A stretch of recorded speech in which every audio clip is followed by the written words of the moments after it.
What are airport-friendly EDC items to travel with? We did a whole episode about what to travel with if you're flying, and it's kind of just like don't do it. There is a new No. contender. I want to point out Niche Industries GT1. Do you optimize for convenience or experience when it comes to the tools that you use every day? Oh, wow. That is really tough. I like to think that it's going to be a little bit of both every time. That's not allowed. Wallets, key holders, or pocket keys with a pocket clip? Faux pas? Question mark. I don't think it'll ever be a faux pas if it's something that's useful for you.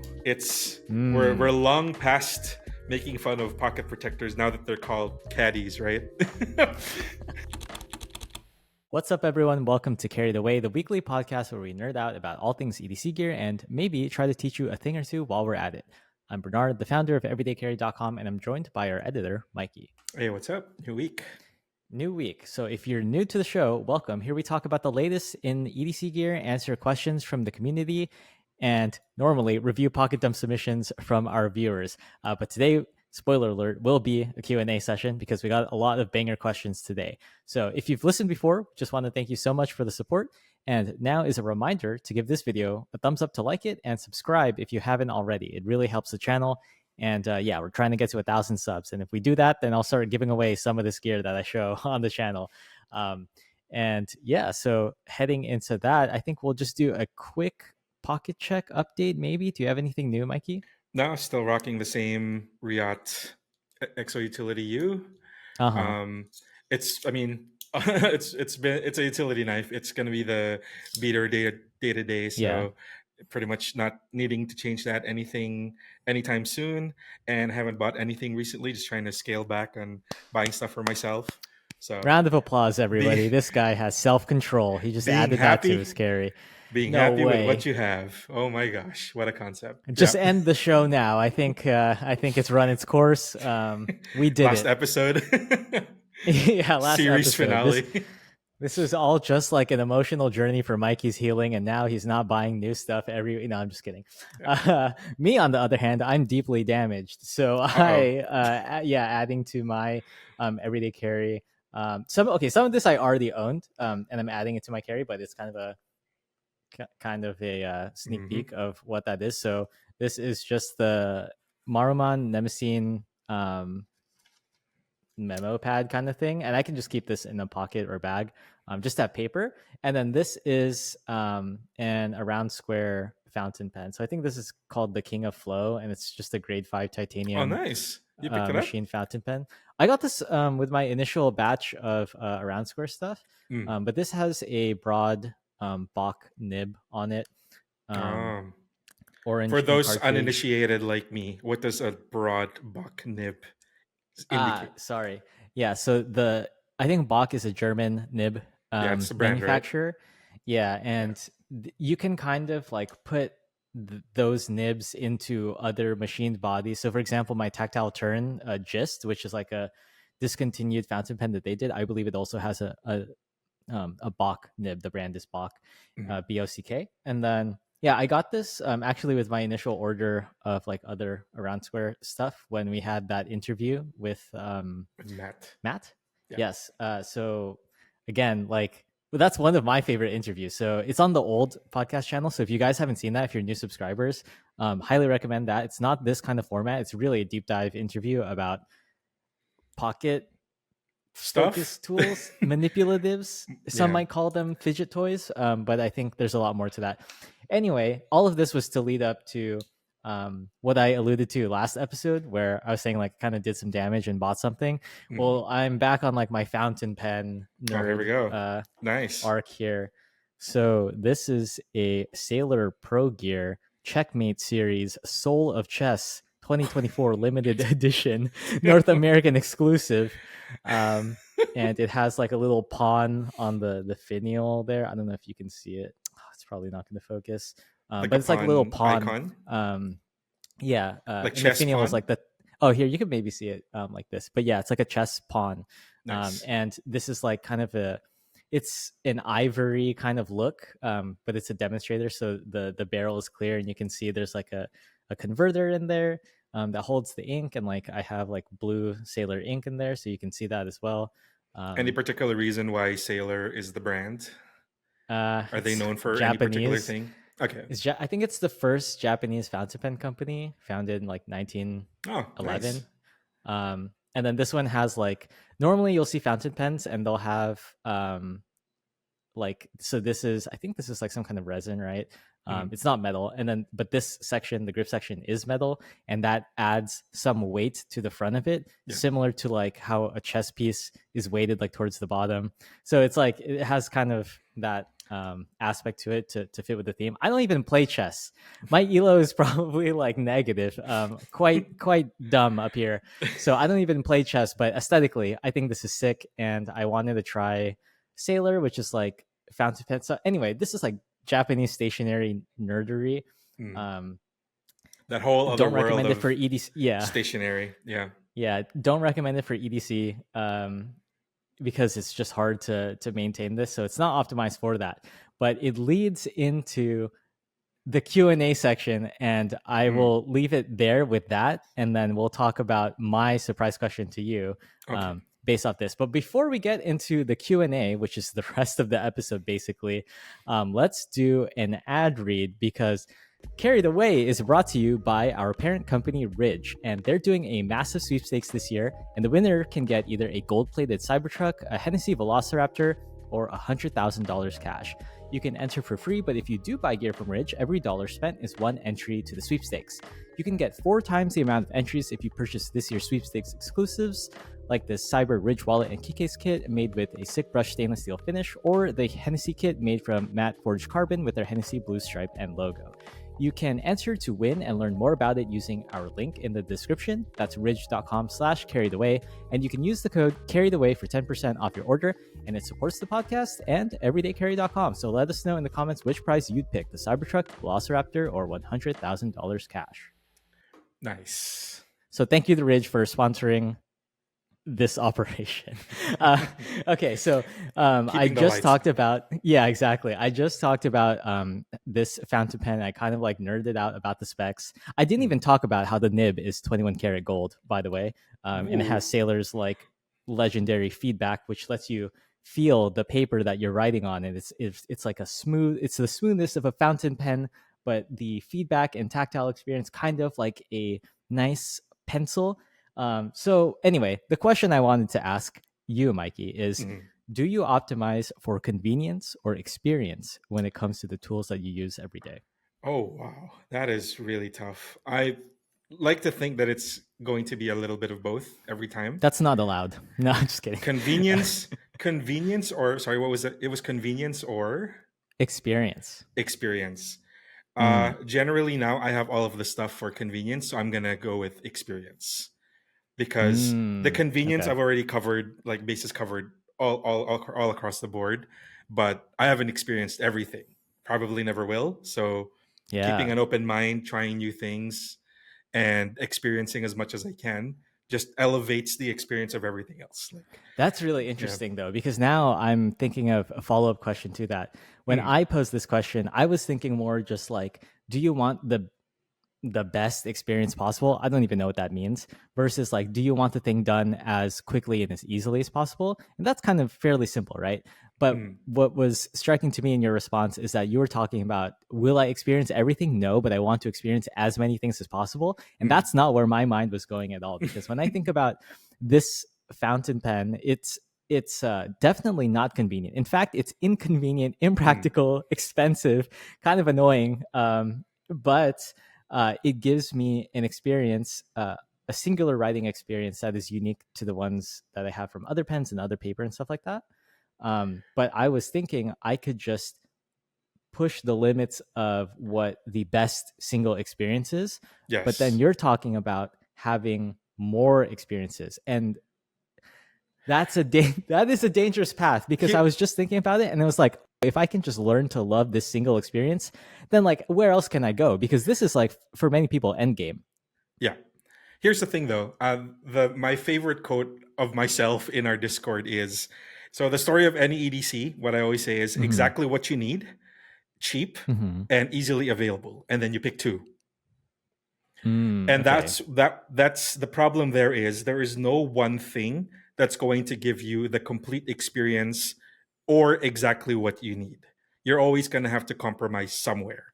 That's why I've already removed the mindset of looking for the one thing that is going to be the absolute perfect experience, because it simply doesn't Mm-hmm. exist. It's more of I'm Mm. appreciating things of what they can bring to the table as far as features or a specific functionality or a specific experience, and then appreciating it for what it is. And then I can add to it with something else. I don't try to look for the one ring to rule them all, because it simply does not exist. And you're going to go Yeah. crazy trying to research and find that one perfect thing. It's always going to be one last percent that's going to bug you. And then if it bugs you to the point that you're not going to be happy with it, then you just ruin the whole experience for yourself. Sure. Yeah. Yeah. That is That a kind of went deep, but Oh, I'm gonna, yeah, not nearly deep enough. I was gonna say, like, that is a surefire path to suffering there. yeah. But even then, I think interestingly, like, if you do find, like, you get that grail and it's on paper, it's everything. Like, your brain will just ruin that I experience for know. you, because Yeah, we talked yeah. about this before, right? Like, where you adapt to it, like hedonic adaptation, and you're just Mhm. like, okay, I'm used to it now. What's the next thing? So like you can save for a grail, and you have like this fixed idea of what a grail is for you now. It's so far away in the future, and maybe when it finally comes and like you're present with that thing, it's just like not the same It's not. sort Yeah, of experience. Yeah. it's a So kind of that, like yeah. don't meet your heroes kind of thing. It's like Hmm. don't experience your ultimate thing because it might not be what you had in your head Well, type I'm going thing. through that. I'm kind of going through that right now, because I thought Yeah. that this would be the experience, to end all experiences. And what I'm learning as I like get further into this hobby is like I didn't consider the ink itself that goes in here. I picked my favorite ink that worked in my favorite pen that I had before for the Mhm. paper that I own now. And then as I get more ink, more pens, more paper, and change my writing style, I'm like, okay, wait, that experience is starting to change. Maybe I need a different pen that caters more to this. And then, like you're saying, there's going to be more experiences and they're going to change. So, You know what really sucks is you spent months researching the thing. You're absolutely sure. You're absolutely confident in your research and experience and uh huh. expertise. You buy the thing. It's super expensive, but you saved up for it. Totally worth it. It arrives, and it's not what you it's not what you liked. It's not the thing that you had in your head that you were so sure of was going to give you the absolute best experience of something, and then you were Uh disappointed. huh. And that feeling is just, oh, the Right. defeat, that defeat that you will feel when that happens. It's like, why did I waste so much time for something that you know Well, a couple of corrections there. One, I think I'm a little bit self aware and not that naive, right, to be so disappointed and think it will be the ultimate perfect thing. But also, I didn't spend a lot of time researching this, to be honest. It was kind of like an impulse buy. I was just like, damn, I really like writing with fountain pens right now. Like, what can I get? And me thinking, I guess this is arrogance, me thinking that, like, oh, I can buy this thing and yeah, my research is good and it will end the hobby. No, it's just made it yeah, worse. yeah, So, yeah. Thank or you for like, indulging me in that question. yeah, I'm sure, optimizing for experiences now, yeah, but I think so many people here, who are maybe newer to the hobby or whatever, or still figuring out what it is they need, like convenience makes sense. And for some people, like there are other experiences in their life that they value more than what they get from their pocket tools and their EDC. hmm, And that's great too. Like I just want to normalize that we're nerds, and yeah, we enjoy these experiences, and that's kind of what brings yeah, us some joy. But it's not going to be the same for everyone, and don't think that like this whole culture has to be that way. Like yeah, you can still be here to listen to the podcast and just optimize for getting it done, I think. yeah. And we want to share the experience from a point of sharing something because it's cool, not trying to make people feel bad that they can't buy something expensive. Or we want to point Hmm. out that something out there is cool. It might be down up your alley and might be something to look forward to in the future. Or if we have it on hand, we want to share why something is cool. It doesn't have to be always the latest and greatest stuff. So we'll have a journey with that in the questions today, I think. Yeah. So Yeah. speaking of the questions, let's pull these up. Oh yeah, by the way, if you're wondering where the news is gonna be and like where the pocket dumps are gonna be, remember we run a website, everydaycarry.com, and all of that gets published there. It's just there's so many good questions that wouldn't get published on any other platform, and I think they deserve like a lot of time and consideration and their own spotlight here. So that's what we're going to do on this episode. We've done what, like 2 months worth of episodes or something already on the new channel. Yeah. So I think it's like time to just clear out the queue of questions, Yeah. and welcome more questions in. So And we just for got me, a I love really doing great the questions. yeah, and we Yeah. just got a really great batch this week, and we were like, we got to answer all of these. I think these are all pretty Yeah. good. Yeah.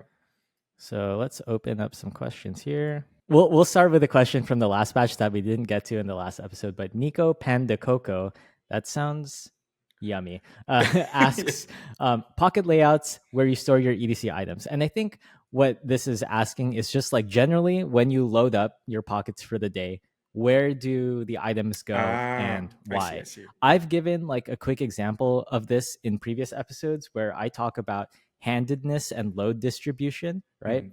Mhm. So it's kind of like I want my gear to go in multiple pockets spread out around my pants if possible, so Yeah. that it's not like competing for space and everything is like too in the way of each other. So some room to breathe. And then also it makes sense where I'll put like say if I'm right-handed, I'll have my pocket knife in my right hand because it requires more control, whereas I would put my flashlight in like my back left pocket where it's less frequently accessed and doesn't need as much control. So Mhm. to sort of give an example of what that looks like, I'll have my wallet and my pen and my or my knife in my front right pocket, because those are things that I need to like be kind of dexterous with, I guess. Right. And then if there's like not enough space or I don't want to scratch my pen or knife or vice versa, I will put one of them to the back right pocket so it's still on my dominant hand side. Right. I don't like sitting on my pockets, so I try to keep my back pockets empty. Or to the But very if I edge, so yeah, it's or riding along your pushed out hip. to the very Yeah. edge. So when I did carry a Leatherman and an Olight flashlight, I put the Leatherman on the far right clipped side, and then the Olight on the far left clip side. So when I sit down, I'm not sitting directly on them because that would be uncomfortable. But even then, they're like slim rectangular bars, so they're like kind of optimized for that style of carry versus Mhm. say like a cylindrical flashlight. Yeah. And then I have my phone in my front left pocket because that's used often. And then my keys I'll usually have hanging off my belt, so or not belt, but belt loop on the carabiner. So that's Mhm. kind of like how I do it, and it would be on the right side. So for me, I just think about what is easiest in terms of control and access, and then most comfortable, right? So I think those are pretty intuitive guidelines to follow, and it will change depending on what you carry. But hopefully, like for people who maybe don't have a full EDC or are thinking of a more expansive one, that gives a framework of like, oh, I could see myself carrying more stuff if I follow that. It might not be as cumbersome as I think. For my pocket layouts, it's been standard for me for a while now. I haven't really changed it up. Phone is always left pocket, and I'm left hand dominant as well. But I have right handed quirks. Like I like wearing my watch on my left hand, for example. I don't wear it Mm, in my right wrist. If I have a knife, if I'm carrying a discrete knife with me, it's usually either in my bag or it's in my left back pocket, so it doesn't scratch up my phone. Flashlight is usually on right pocket, and earphones are usually in right pocket as well. And then mm, anything more than that is going to be right back pocket towards the very edge, like we were talking about. mm-hmm. But generally, it's always going to be on my person. It's going to be watch and phone and earphones. And then I always have a bag with me of some sort. I have slings optimized 100%. So Yeah, whatever yeah. sling I have, it's going to have redundancies of EDC. So there's a knife, there's a tool, there's a flashlight in those, and whatever else I need. So it yeah. So the general pocket layout is going to be phone, a discrete tool somewhere, and earphones, and then a watch on me. And that's been how it's worked out for me for the past couple of Mm-hmm. years, I think. Yeah. Okay, true. I also wear a watch. I don't know why I didn't consider that. I wear a watch on my left wrist because I am right-handed. Yeah. And this is not even part of the question, but I'm just going to force it in here. This like unsolicited piece of advice. I wear my watch like behind the wrist bone because I see Mm. a lot of people wear it like like down I here. can't. So How do you do that? I don't know, That is. because like if I ever like put my hand on the surface or like try to do a push up, that position or something, it just the crown digs into the back of my hand, and I think it just. Oh, that I feels also so have wrong small to wrists, me. so it doesn't look as good. But anyway, I highly recommend considering wearing your watch on your wrist behind the bone. But that's not even like rage bait. But I feel like some people they have their opinions about that. That feels so. It's like not wearing a seatbelt for me. I don't. That's the first thing that came into my head. Mm. It feels wrong to me behind the bone. But yeah, Wait, you wear it on your hand? Oh, okay, I see. I'm in So that's where like we differ. max up against the wrist. I don't know. It just Okay. feels more secure right up there and with a perfect tightness, I guess, of the bracelet. I just like it. I don't like it dangly and moving up and down my arm. That's it. I have a thing with that. I don't like it. I don't like super loose watches. Mine doesn't move past the bone either. Yeah. So It's I don't just know. Yeah, I am for bone, not post bone, pre bone. all right. Okay. Okay. I don't know. I like my watches boneless, I guess. Okay, Yeah, let's move on to boneless. another question. Thank you, Nico Pandacoco. Um, how about this one? So, Back the Blue asks, what new and upcoming brand do you think is going to have the biggest growth this year? That's a good question. That's a good question, and it's a very difficult one. But something has come to mind. I want to Okay. shout out Exceed Designs here. Number one, they're not Uh huh. exactly new, but some of the newer stuff they've been making this year is kind of exciting to me. And they have some Hmm. upcoming stuff that's also going to be really exciting. So one of them is the Aver knife that we featured, I Yep. believe, a couple of On the episodes ago. news. Yeah. Their first actual folding knife that isn't a utility blade. I was harping on about the axe that they made that was kind of like a futuristic hatchet that serves no practical purpose in an urban environment. I just find it cool, and they Hmm. have a flashlight upcoming that is really really exciting. So once we Are have we more allowed to news, talk about that? yeah, we're out to talk about. Oh, okay. They featured it a couple of Okay. times on their Instagram already, and it's covering a platform which is the double A or the 14500 platform, Hmm. which is very uncommon but very popular because of the form factor. It's just the right size. It's just a double A size, and it has a unique interface that they haven't particularly shown off yet. So I'm waiting to hear more details about that. Mm. So it's a nice platform, full titanium, like all Exceed design stuff. It's going to come in a number of finishes. So I'm pretty excited for them this year and have been excited so far about what they've released. Well, I wanted to respond to your answer if that's allowed, if that's Sure. okay. Of course. Yeah. Yeah. Uh, no, I'm just kidding. Yeah, like I could see uh, some growth for them, and I think it comes from at least my understanding of Exceed. Like they really had a lot of success in their Tyrant, and it's been iterated on. Like the box cutter, right? We talk about it Mhm. a lot. It's the titanium frame lock flipper utility knife, Yeah. and that served a specific function for a specific type of user who wants a utility knife but wants the experience of a folding knife in the materials and fit and finish of the gear that they love on the rest of their stuff, right? um, Perfect. and I think it makes sense that given that success, then Exceed can expand basically their product selection into different categories to serve different users. And I think that is, if done properly, is like a way to growth, right? Because you're tapping all these different users. It's just gonna your market is bigger, and Mhm. it also gives existing fans and customers of the brand um, more more to buy, I guess, Yeah. and enjoy from the brand. Okay. So that's a logical progression, and we see that in other brands that have kind of uh, expanded, right? From a single product that did well, and then they're starting to make more. Some more successful than others, but that's just the general trajectory you see. It can be from, like for example, Ridge Wallet, our parent company. They started from a wallet. See, I'm calling them Ridge Wallet. We're not even Ridge Wallet anymore. We're just Ridge Yeah. because we have other categories, and then you have people like Air. And Bellroy, like they started Bellroy started with wallets, and then now they're doing a lot of like bags, and they have like women's accessories. Air started with their bags, and they're doing like hard shell luggage. There's just like so many that come to mind. Oh Big Eye yeah, started that's a with great pens. one. Also, yeah. Now they have so many other things, right? Now they got collectible cards with me on them. Yeah.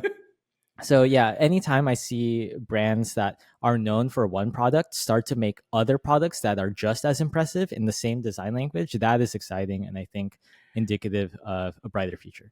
And that's, I mentioned this a couple of episodes ago also, that I like focusing on one brand and sticking to them just because of, number one, the quality of ownership. It's just, it feels good to have the Mm, brand synergy and everything looking like they belong with each other for all of your gear. hmm. And also that saves me some mental stack of thinking of, oh, what would match this Oh, EDC okay. layout and what would go here. But if I can get everything from one company that I like and support, then even better. It's just like Hmm. one less thing for me to think about, and Yeah. enjoying everything as a cohesive brand or a cohesive look, I guess. Yeah. Yeah, And usually this is kind of an aside, but usually if you buy into the same brand and you have multiple of their products, they work together exactly. and Yeah. there's like kind of synergistic, you're in that ecosystem. Mhm. But I mean, we can also caution that like you don't want to be too locked into an ecosystem when you Mhm. start to get frustrated, like you and your Apple Watch. Yeah. Uh, that's a very common thing, right? So anyway, that's a good answer. I have a couple Sure. answers, and I don't think they're the correct answer. It's just some thoughts. I'll give it a shot. But the first thing that came to mind, like a new and upcoming brand that I think is going to have the biggest growth this year. Mhm. Um, I don't know how big the growth will be, but I was thinking Loop Gear. Um, Ooh. and my reasons for this, they're not expanding categories. For example, like they're still just making high end enthusiast flashlights, Mhm. but there's something about their um, design language and feature selection that makes me think they could, if their marketing is good, capture the visual appeal of that in like effective ads and like Mhm. viral marketing potentially. And we don't have a paid relationship with them at all, but they did send us like this thing to test out, and like I didn't even get to make a full like proper review of it. I was just like, oh, but this thing has like fun like lights and like fidget spinners and stuff, and I posted it on TikTok and it went viral, right? Right. So Yeah. I'm thinking if they capitalize on just the viral aspect of an otherwise still functional, performant, well-made quality product, Mhm. that can do well. The issue is it is very high priced, I think, Mhm. for what the average person who is going to see that kind of viral content, for them to buy into. So I think if they refine their strat, wait, I'm like giving away potentially good free business advice. It's like if they can serve and serve like the higher end enthusiast customer first to kind of build up their infrastructure and like logistics for supporting all that, and Mhm. then take that same design language and then make takedown versions into like cheaper silhouettes that are more accessible, that still have that design language that everyone would want to get in on because it looks cool or it's like a certain value or has a certain feature or something. Then they can probably grow, and that might be some big growth later. But that's like Actually, one brand that comes to mind. yeah, actually they've the double A version of their SK03, that light. They do Hmm. have a takedown version in aluminum that's about half the price of the titanium one. So it's $60 Hmm. for the aluminum one versus the, I believe it is $99 for the Hmm. full titanium one. Yeah, but I think like they Yeah. would need to get like What maybe better marketing, and that I don't know, because I feel like it could compete with some of the more they need to be like featured in known like flashlight brands. in like a science fiction or a cyberpunk type show, because the gear fits the look, and they just That could help. have a nice hero shot of the lights close up to the camera. Product placement. I Yeah, think good that product would work placement. on people like you, Mikey. I don't know if that will work to grow Hey, the entire business. we have a friend of the site, Rob Amsler.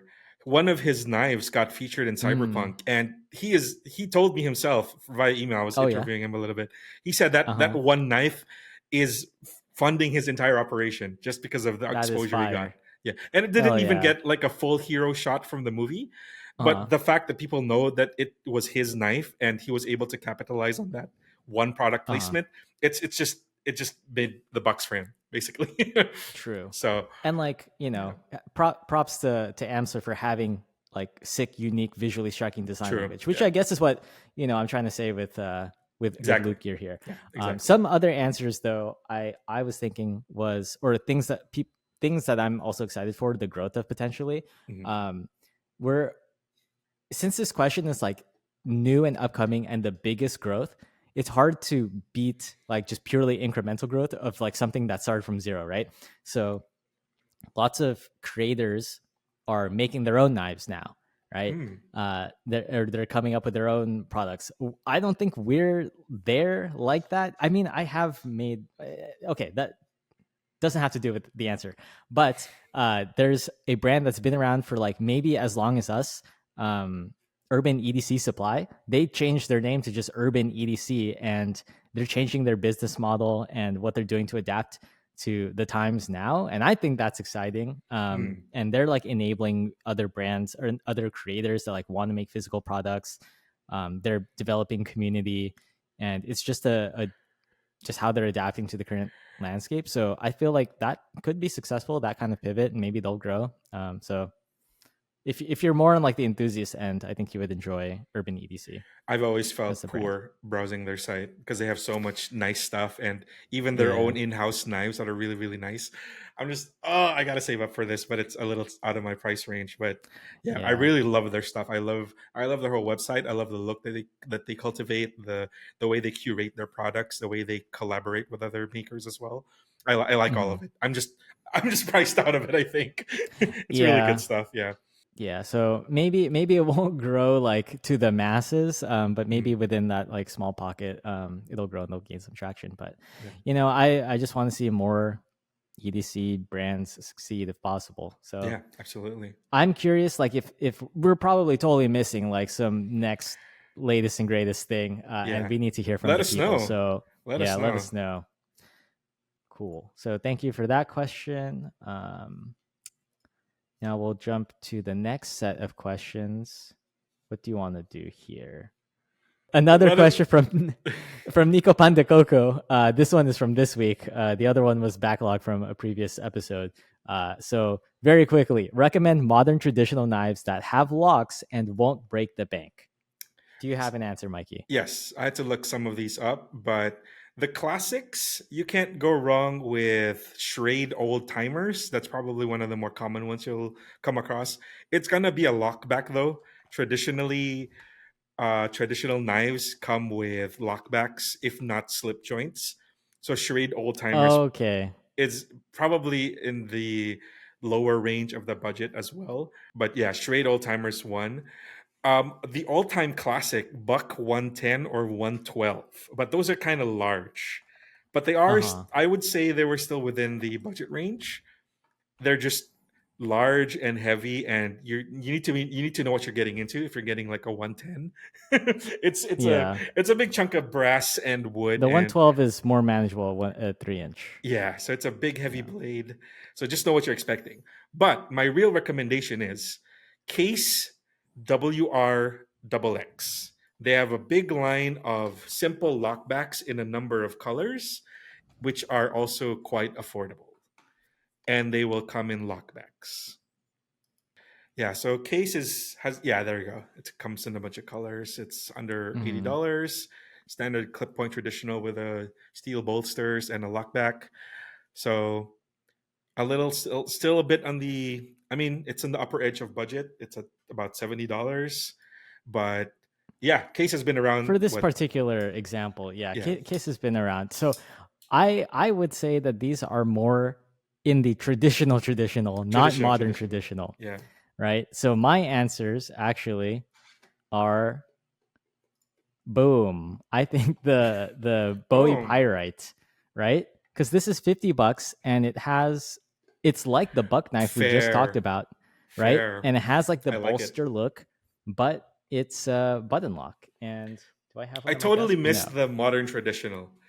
Yeah, it's modern Yeah. traditional. That's a Who good who one. wants traditional anyway? Get with the times. No, I'm just kidding. Um, So for modern traditional, like I think this one's really good. I like CGRB, Yeah, especially if you're love it. looking in the budget realm. So this one, I would recommend. I don't have the wooden handled one, I but didn't I even know have they made the the other wooden ones. handle one. That's pretty I cool. yeah. So this one is what came to mind. 3.15 inch blade. That's perfect. Um, I think that's perfect. You should yeah. just get So that. Forget everything I said. well, Forget. yeah, Just get that. that's a good rule of thumb for every episode. Just forget what Mikey's talking about. The next one that I would recommend is actually the QSP Vault by Great one. Lundquist. So I have this one as well, and this has similar design language of the Bolster. bolster and but micarta instead of wood, so it's still natural material.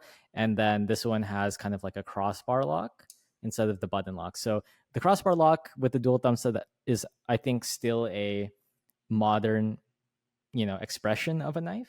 Hmm. But the design language does have cues like with the Yeah. bolster and whatnot, of something more traditional, especially with the micarta handle. And this one is almost double the price of the other one I showed you, $86. But I think it's a bigger knife, and it's slightly bigger knife, 3.25 inch blade. It is a little bit heftier. I think the design is great, but they're both good knives, and they're both under $100. Yeah. So that's what I would recommend as a modern traditional Great, knife. great, So great suggestions, I think. okay, cool. So thank you again, Panda Coco. Or sorry, I forget your full name, Mr. Nico Panda Coco. Yes, Okay. and then let's answer other listeners' questions here. So Austin Morris asks, "You can only own one knife for a whole year. What do you choose and why?" Ah, I'm gonna go with this one. One I've been parroting this whole time. The Oh, XOU the and Riot XOU. And why? Because if it breaks or if the blade dulls, I just replace it. Simple as that. mm, No problems, no worrying about gunk, no worrying about dulling the blade. I've already bought a whole stack of these really awesome DeWalt carbide blades, which I believe is the best in the business. Let me know if there's something better. But these are the mhm. ones recommended by the actual tradesmen and people who are like busting boxes 200 Yeah, times a day. So yeah, yeah. so I have a whole box of that already. So I'm ready to go for the full year with just this Interesting. guy. Yeah. You don't think you would get tired of that? Because this is not my opinion, but some may argue a gravity type of deployment mechanism might be a gimmick.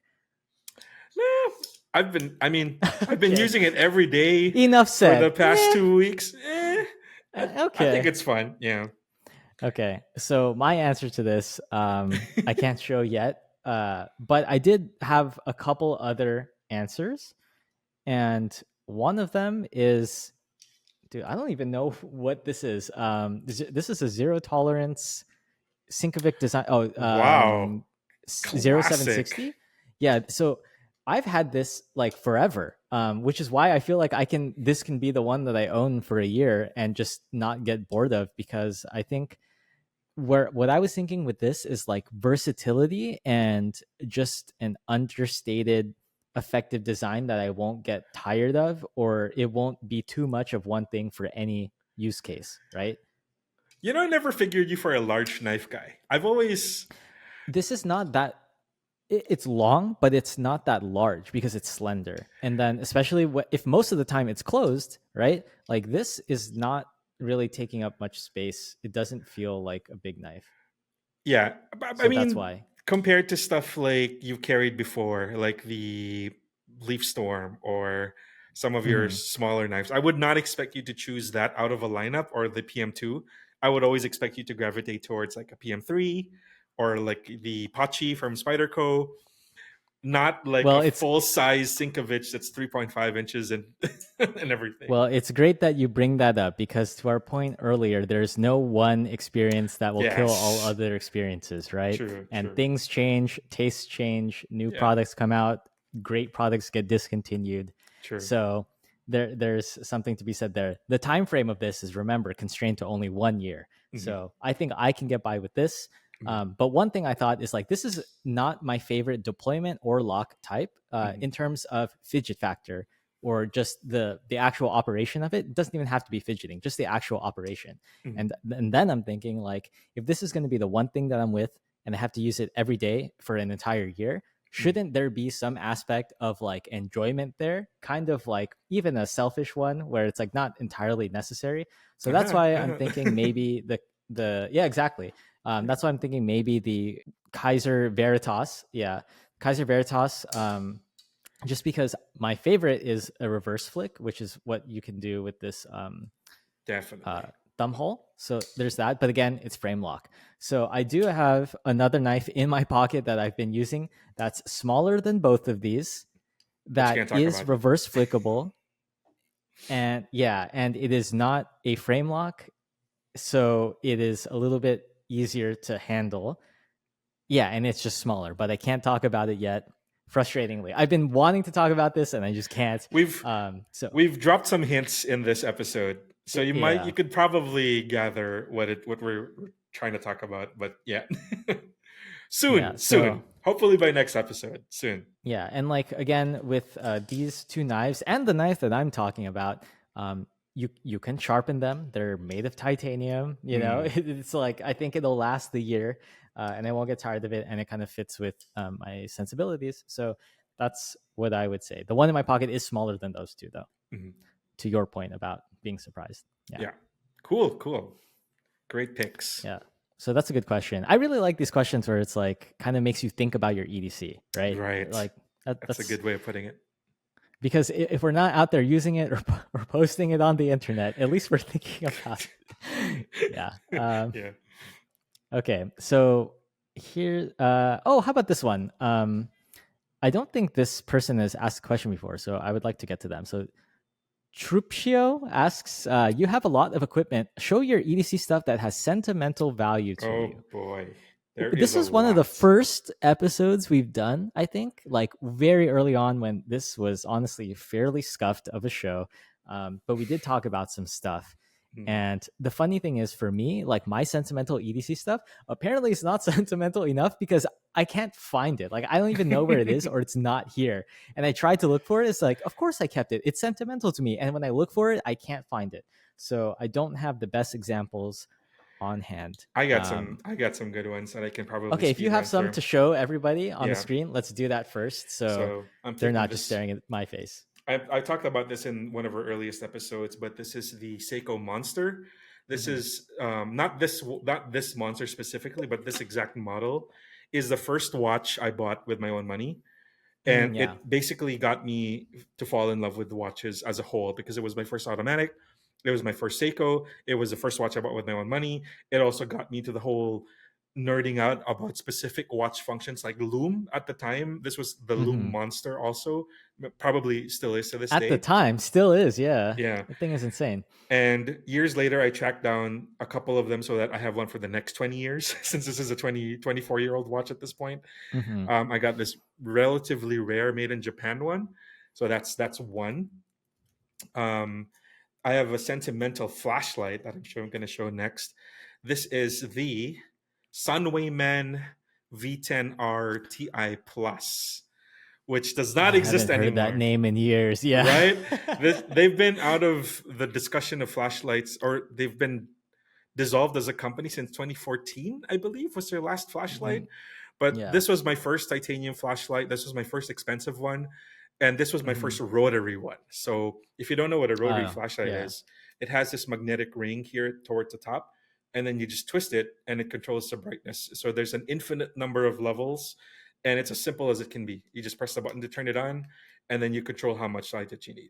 So to this day, Yep. this has been unrivaled in terms of all that combination of titanium, simplicity, and just sheer appearance. This was way ahead of its. Nah, definitely not. Yeah. And I have a couple of last two things that are related to EDC as a whole. So Mm-hmm. I've showed this before also. So this is your Oh, Redux. yeah. Um, Not sentimental to me, clearly, if I gave yeah. it to Mikey. No, but this means a lot because this was very, very early on, kind of like an iconic watch in EDC imagery. This was always in our promotional material for Mm, EDC true. layouts because it just looks so good on camera and in Yeah, photos. and it's also sterile. So like It's there's yeah, no like real brand affiliation, so that's kind of and nice. But the it's like this is utilitarian titanium gear. yeah, Yeah, very sick. very very legible. It's titanium on black, which is fantastic. Hmm. And the fact that this has been handed down to me now, it's going to always remember me of EDC as a whole. Are working together for the past 10 years. Extremely, Yeah. extremely sentimental. So this Whenever we is, use that in like a thumbnail or something, even to this day, we still get comments like, "Yo, what is that watch? Where do I get that?" It's like, sorry. Yeah. I think I've told you before, like a couple of EDC guys have already told me before that they got a bunch of their EDC stuff specifically. They got this watch as That well. watch. Yeah, Yeah. because of they had to look it up after seeing it in the EDC photos and stuff. Hmm. And finally, I don't know if this is kind of like a fair um sentimental, but this is the first Ridge wallet I got after EDC got acquired by Ridge. So Mm-hmm. this is the milestone Ridge wallet. This is black titanium, of course, Oh. and this marks the turning point of Ridge into where we are today. It's kind of like a big milestone for us. So yeah, Hmm. say again, disclaimer, parent company, but this was a big Yeah. turning point Yeah. for us as well after grinding for the past 7 or 8 years, just the two of us, and getting the support that we got from Ridge to become a full-fledged business and continue. Hmm. And we now have a full team behind us. Yeah, so this just it's just gonna remind me forever of that. So yeah, so I got the Oh, watches, that's really sweet. got I the didn't think to flashlights. add that to my answer. Yeah, Um, I guess mine are more. Mine are more. watches are the I don't want easy to one, say right? Because watches watches. are. I don't even want to talk about them, but I do. Okay, so like the watch I'm wearing now is like a family kind of thing. Mm, It's from my late uncle. yeah. So there's like a story behind there. I've talked about it before, but I feel like that's a common answer, right? Mm, Um, and maybe if people are interested, I can tell, like, I can do a whole YouTube video on the main channel about like, here's my watch collection, and you know, here's the story behind each one. mm. But sometimes there are not stories. Sometimes you just feel like you need to spend a lot of money on a thing to make you happy, and then you realize, wait, it didn't work. I will, to confirm that this, like, you know, it wasn't just a one-off fluke. I will continue to do this behavior. Yeah. So no, so that I don't want to I'll talk get it about right next the. time. Yeah, exactly. So I don't want to talk too much about the watches, but like there's this watch. I have a watch that I talked about in the other episode, and it's like in service right now. So again, I don't have it on me, but it's my dad's Rolex that my dad gave to me when I started Everyday Carry as a company, like with a business partner and not just my blog. And Mm, basically the story is like, hey, you have a job now, you need to be on time, and like that's going to help your business. So here, have a watch. And I was coming from like 44 millimeter Seiko 6R movement. It's just like this huge thing. It's like, and then I get this really classy 34 millimeter date from my dad, and that mm, made me feel like more grown up. So there's that. And then I also do have in one of my EDC videos on the main channel, like a Grand Seiko. That was my first like luxury watch that I bought after, you know, the Bridge acquisition. So that was kind of like my milestone sort of watch story for mm. that. Um, and I've already done that in a video. So Yeah. there's that. But the actual things that I was talking about that are they feel kind of selfish because they're how do I even show these? So these are like the Manhattan Portage Oh, Atlas Sling nice. Yeah. things, right? And I've kept these. Like I have the version 2 still dead stock, Yeah, like same. in the I'm still packaging. using the one. Yeah, I don't even know if I have the version 1 on me, which I should. And I so basically like I've been lucky enough to be able to collaborate with other brands and have my input come like to real life, like be realized in a physical product when EDC started as just a social media project, basically, right? For me to like connect with other like-minded enthusiasts. So for me to be able to hold something and say like this was informed by my insights or my taste or something, I think is like really special and a rare just form of self-expression in a physical, tangible form. This is a bag from Outlier. Mm, Outlier is like a technical men's clothing New York. company. It's not even men's anymore. Like they just make cool clothes. But this bag layout and the way that it's like stacked and layered or whatever was they got the idea from me when I showed them, hey, I like bought a bunch of your pouches and mollied them up together in this certain way and wear it in this way, and this is how it works. And they're like, oh, that's smart. We should just make it like that. And then the next version was like made that way. And I just thought that was really cool. So I also have like dead stock in box. One of my first collaborations was everydaycarry.com cross orbit key. Mhm. And that was kind of like I chose the materials and like the story and helped write the marketing copy and all that. Digital camo. Oh, the Yeah, days. digicam, right? So like Digicam. a lot of this is more about the sentiment is more about the beliefs of myself in terms of like what I can do in my professional career, right?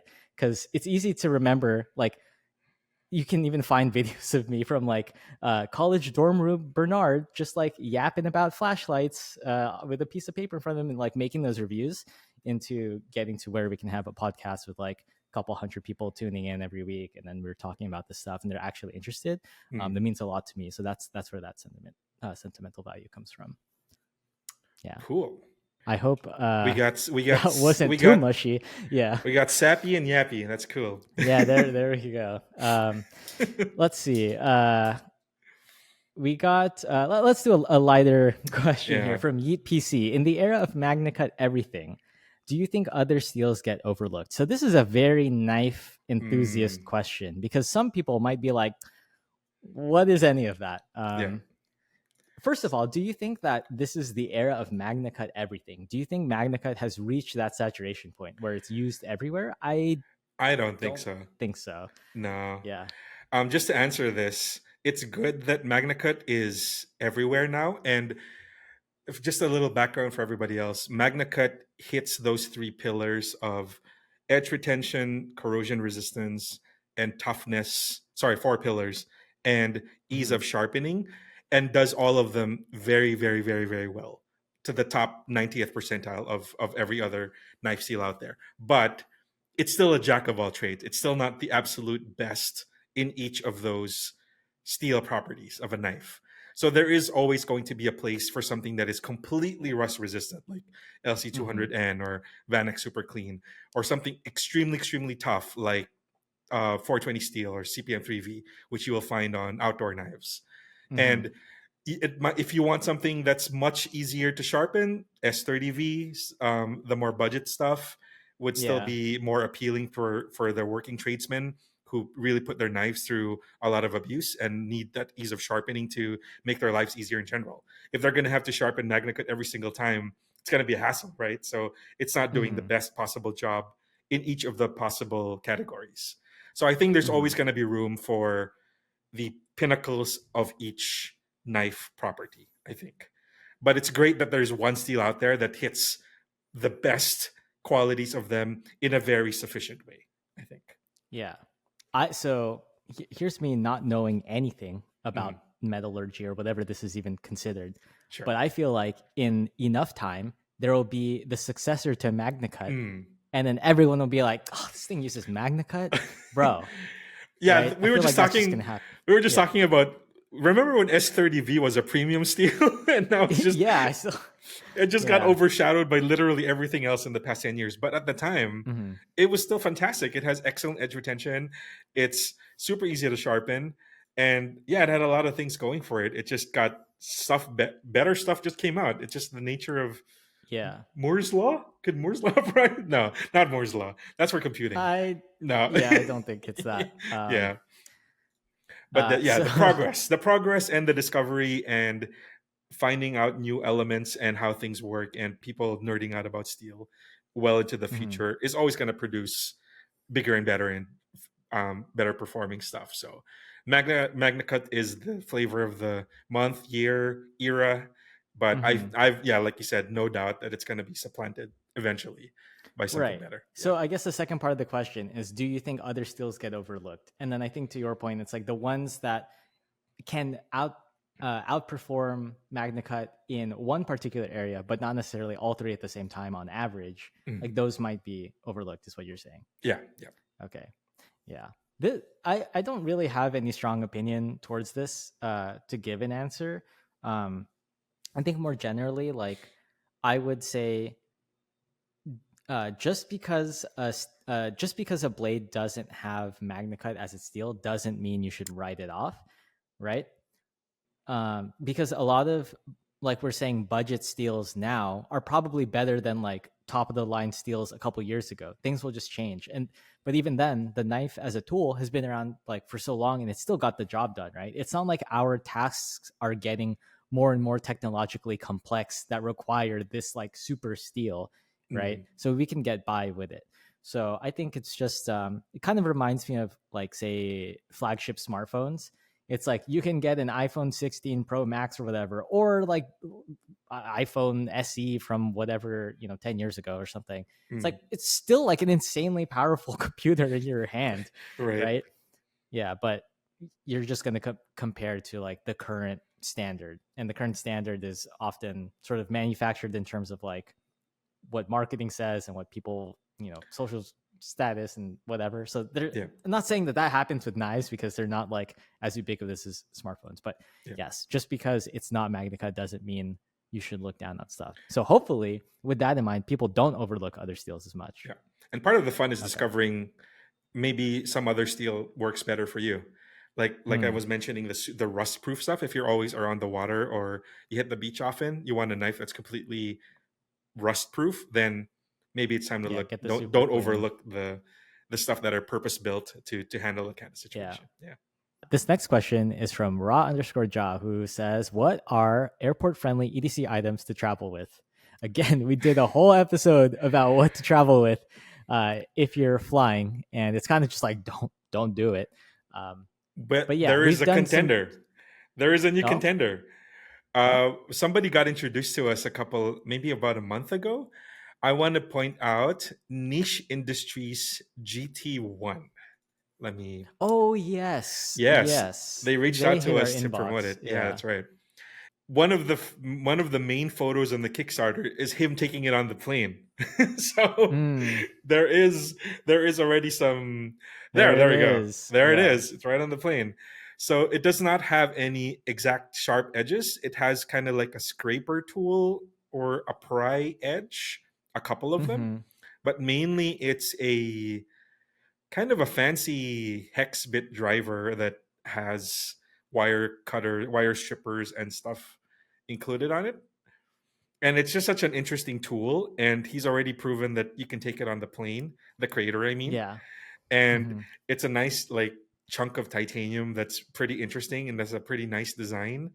I think it'll get the job done if you're willing to cut stuff with a scraper or a pry Yeah. edge Or just versus not cut stuff. or just not cut stuff.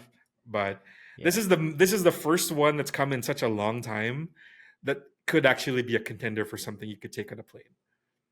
Yeah. Yeah. So I'm laughing at my own intrusive thoughts that like, what if this is, all fabricated and it's like not an actual air, like it's a It's a cabin zoom that's background. disassembled on the ground. Yeah, exactly. Like it's not in the air, didn't go through TSA at all. No, I don't think that's the case. And I'm not making any accusations about this campaign in particular, but yeah, this could be a good contender for some people. Or at least a contender versus nothing, Yeah, right? yeah, exactly. Versus Because nothing we lately. talked about in the last episode how so many of the travel specific type of items have been discontinued, and it's like, Yeah.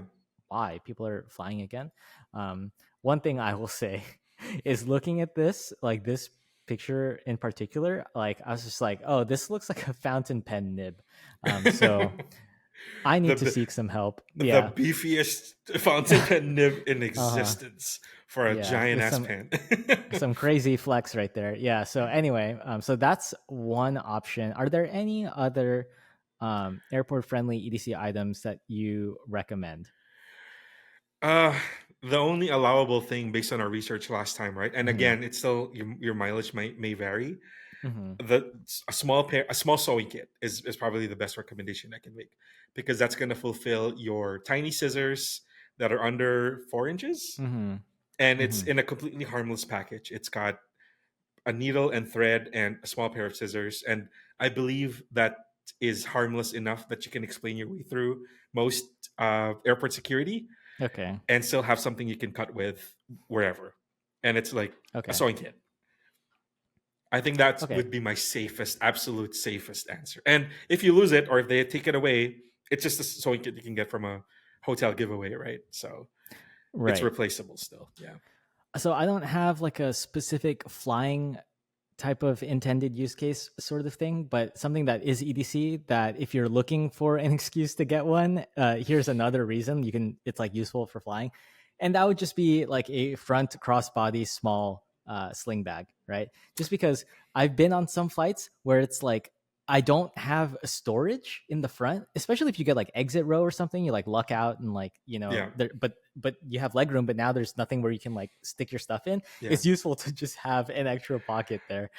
So yeah, if you've I been thinking about a always sling bag, fly. I always yeah, fly with a sling, just yeah, because and it's also I'm hassle not to get like, your phone out of your pocket every time you're just yeah, or shifting with like a your seatbelt. ID or something, Yeah. yeah, or and then like you can, your pockets are completely empty and you just have that, then you throw that on the, what's it called, the like the TSA tray thing, and then that can go Perfectly. through Yeah. instead of having to empty, right? So it is useful to have one of those things. Plus, it also Yeah. helps with like you have your eyes line of sight on your Yes. stuff, your valuables, right? Yeah. So I think that's probably an obvious answer, but Yeah. maybe for people who don't travel in a while and they're looking for sling bag, that's a validating Check response. out our sling bag episode, by the way. We go Oh, to extensive detail about slings. yeah. Yeah. It's like we're running out of topics for this show. I feel like we've answered everything. We're on episode what, 36 or something? Yeah. Yeah. Okay, so we do have one last question we can do here. Francisco's Finds, shout outs to them, asking a lot of questions every week. They say wallets, key holders, or pocket cheese with a pocket clip. Faux pas? Question mark. I don't think it'll ever be a faux pas if it's something that's useful for you. It's we're Hmm. long past making fun of pocket protectors now that they're called caddies, right? Yeah. Because that's what they are, right? They're pocket protectors for your knife and your flashlight. We're long Yeah. past making fun of something that's actually legitimately useful. And if you can put a clip on it to make it easier to access, I'm all for it. I don't begrudge anybody who wants to put a clip Mm-hmm. or an attachment point or a lanyard or a bead, that just anything that makes your life easier for your tools Mm-hmm. and to make your tools easier for your life. I'm all for it. I don't Right. think I Or don't think yeah, yeah. anything that's like even just baseline more enjoyable for you, right? Yes. So I think what stood out to me here is just like the question of like faux pas. Like one is like None. no, so None. like if I said yeah, that's a faux pas, you shouldn't do that. Like how is that helping you? Is that like yeah, I don't know. I like what am I gonna do, right? We're just some dudes on He the just internet. wants our approval. And No, we're just sure, yeah. sure. Yeah, and like I could like protect you from potential rejection from other people. That's like, oh, that is a faux pas. But I think one, nobody cares. No. Sorry, nobody cares what your EDC is or how you're carrying it. To be Yeah. honest, like nobody in real life who matters like actually cares. It's really just like us yapping on the internet. So if that is getting in the way of like you carrying the way you want to, like just experiment with letting that go, because I don't think it's as big a deal as it might seem. No. um, and then I guess so I would say, yeah, if you have your wallet and it's got a money clip on it and you want to clip that to your pocket for easy access or whatever, like more power to you. I saw a dude do that at an airport lounge with his that is fire. Same with key holders. My dad, okay, so again, sorry for like another Ridge like product mention, but my dad, I gave him one of these key cases, and my dad is just gonna do what dads do, and he's just like, I'm like maybe this is too much for him or something, right? So what he does is he takes the keys and puts them on the D-ring itself, and the keys are not organized at all. And then he uses the pocket clip and he just clips it to his belt loop like a carabiner. And I'm not gonna like tell my dad he's doing it wrong, or like to like he enjoys it that way. So I'm just like, okay, you can do that, but technically that's not how it's intended. But like it's not gonna hurt anybody. It's not gonna hurt the product. Like he's not gonna get hurt, Yeah. whatever. So anyway, I guess to wrap that up is like I will offer maybe this thought exercise, right? So next time you have some decision to make in your EDC or just in your life in general, you can think of sort of two sides of the spectrum. One of them is like, how will this experience feel for me, right? Or like, what can I get from this experience? And then that's maybe you should do it. And then the other side is like, if you're thinking, what will other people think of me? Then maybe that's like, you don't need to do it, or like try to, justify that, or like even explore that sort of option in that framework. And instead focus on like, well, how will I feel about it? And then you won't have to worry about the faux pas and stuff. Then you could think about like, oh, well, Pocket Clip on my wallet makes it super easy to access, and I enjoy that. So then there you go. You could just do that. So hopefully that answers the question and gives at least our stance on it. I think not a faux pas. It's like not even really. Yeah, as long as you're like not super out of pocket, not causing inconvenience to others, and it's fairly harmless, like then carry the way you want. But yeah, totally agree. If you're carrying a knuck, though, let's. Yeah, if you're just wearing like a bandolier of like knucks or something, and they all have like curse words on them and just like obscene imagery, then maybe that's a faux pas. That maybe don't wear that. Yeah. But other than that, I think for these specific examples of wallet, key holder, and pocket sheets, you're probably good. Yeah, I think you're probably good. Let us know what you're actually carrying that has a clip on it that you're kind of doubting. I think it's fine. Yeah, it's gonna be fine. It's probably fine. Yeah. And you know what? You are all definitely fine if you made it to the end of this episode. So thank you so much for listening. Hit that subscribe, share with a friend, follow us on socials. All of that's linked below. And if you want to be part of our EDC community, feel free to hop into our Facebook group or Discord server for more real-time discussion with other EDCers. And lastly, if you have any feedback for us or questions you want answered on the show, you can shoot us an email at podcast@everydaycarry.com. So thank you so much for listening to this Q&A episode of Carry the Way. I'm Bernard. I'm Mikey. And until the next one, peace.